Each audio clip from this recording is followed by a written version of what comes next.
Hello everyone. Today we have the Rotel surround sound receiver RSX-1067. It's built in a silver and black color. There is another model which is in total black color. The model which I received is from a friend of mine. And let's get on with the review.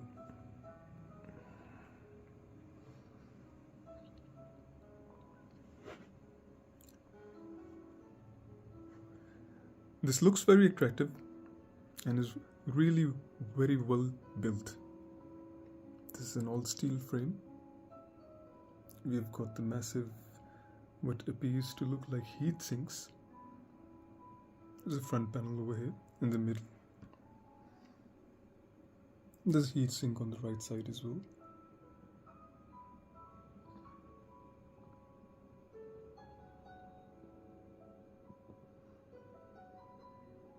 It's pretty straightforward. We have the buttons for CD, tuner, tape, video, all the way to video 5. We've got the 2-channel option. There's a Dolby presets. We have multi-input, mute, zone settings. For the tuner we have band and tuning. These are all the tuning presets. There is direct mode as well. You can work on mono, you can set the memory. We have a low frequency and a high frequency modifier. That here is the main power button. Above it we have the volume rocker.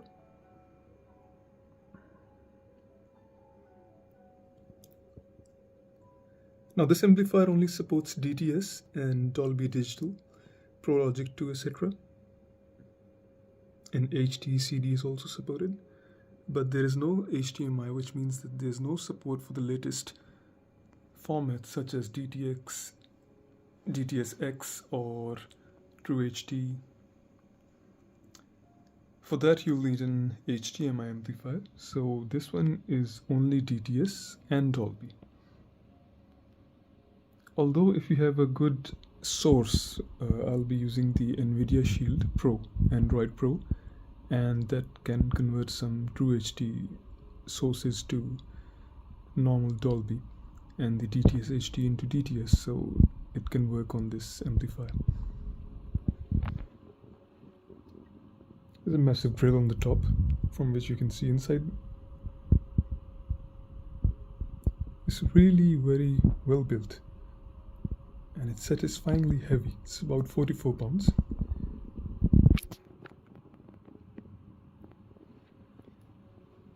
There's the company logo on top. A bit of scratches over here, but nothing major, as it was released back in 2004. There's a large multicolored LED display. These are a total of 32 buttons.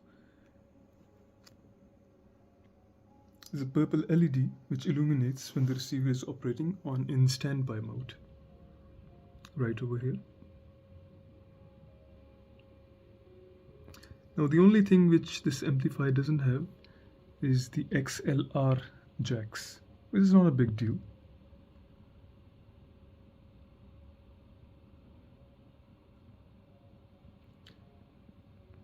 Let's go with the back of the amplifier.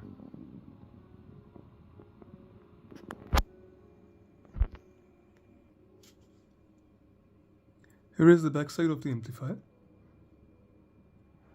These are the loudspeaker binding posts.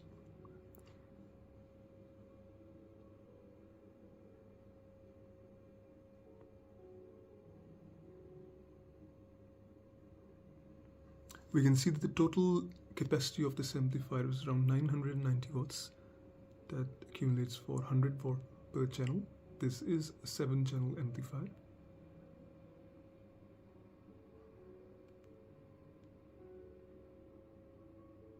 The software is upgradable.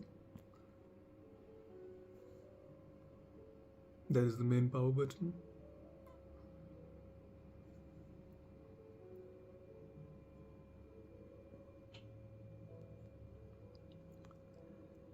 The loudspeaker binding posts are of the 5-way type, and they are of very good quality.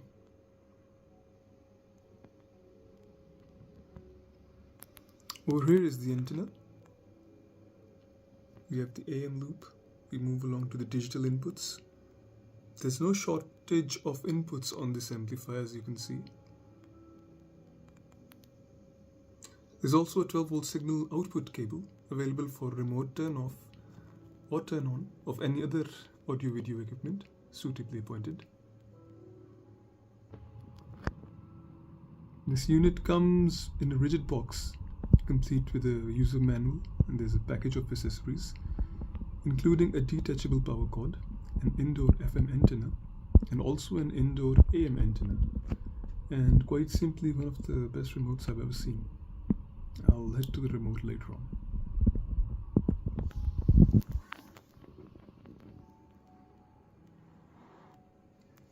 Now this amplifier is one of Rotel's balanced design concepts components. Automatic decoding of the HD, CD and MP3 digital signals. It is a high quality FM tuner as well.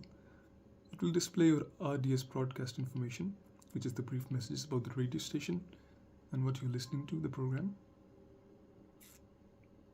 We also have an audio video switching control and a total of 7 power amplifiers, each rated 100 watts into H ohms, which is reasonably powerful.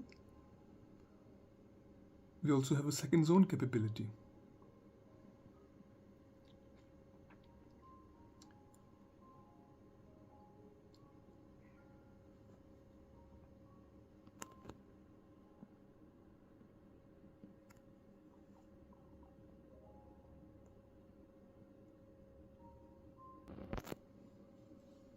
Now, most probably you'll be using the optical input.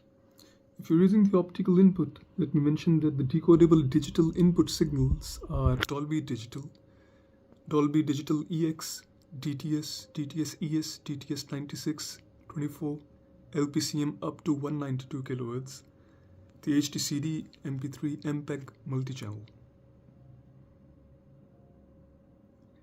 The FM tuner is usable sensitivity of 14.2 dBF.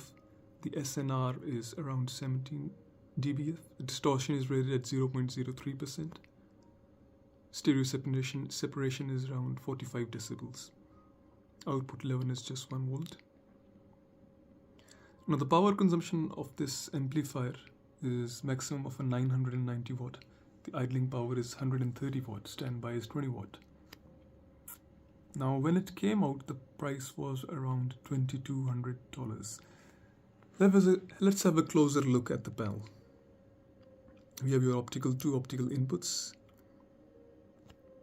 There is a digital output, which is optical as well, useful for connecting other stuff. There's a component level video in. Over here is the composite in. We have the composite out, the zone out. We have tape and video in, and there is no shortage of inputs or outputs on this amplifier. As you can see, we have the pre-out as well. We have a multi-line input. We have the S-video, we have the S-video out. And let me get a closer look on these. Very, very well built.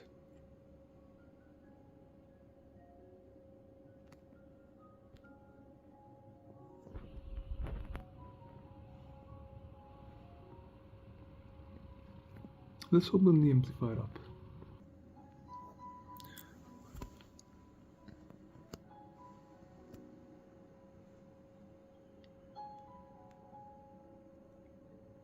That is the toroidal amplifier, the transformer. It's in mint condition.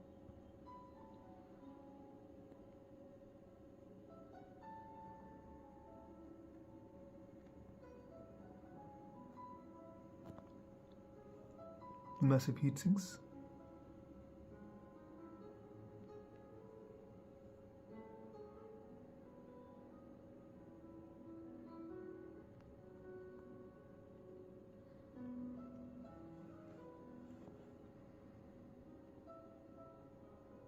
These are the main capacitors.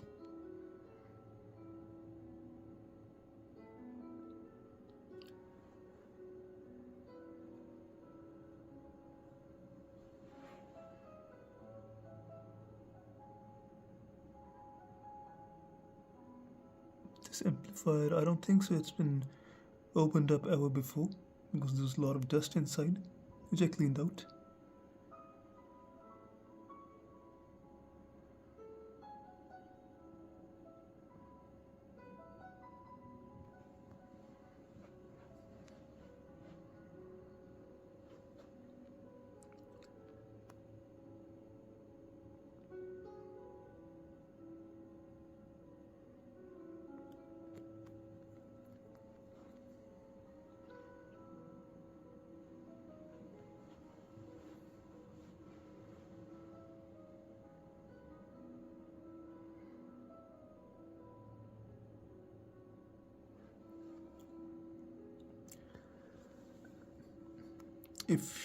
I don't know if you can see over there, those are the two fans. These are the exhaust fans, and they are underneath the chassis. The other one is over there. So all the hot air, it goes underneath, from underneath the chassis.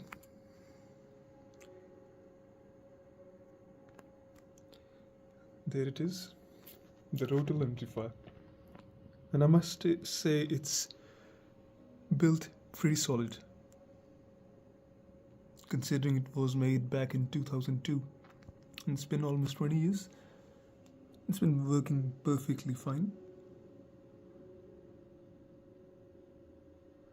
No traces of rust or anything. I believe you might have some over here.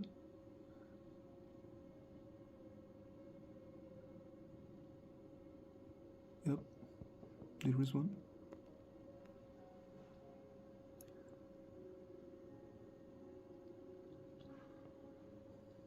Let's look at the remote control.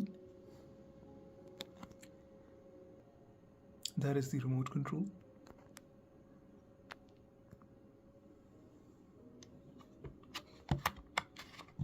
It can be closed as well.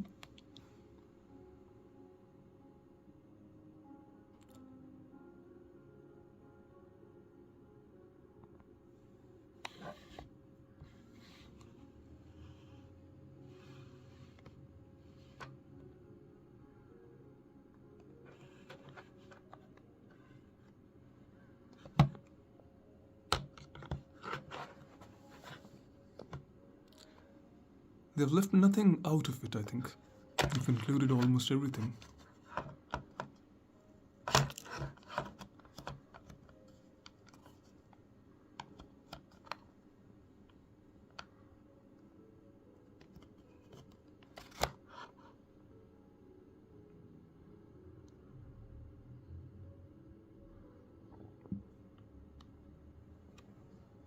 It's a pretty big remote control.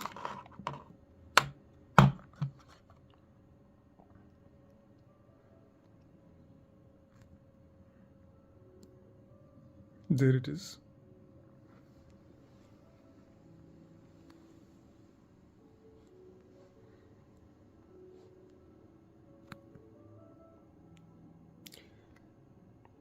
Please subscribe and comment on this video. It will help me get more amplifiers.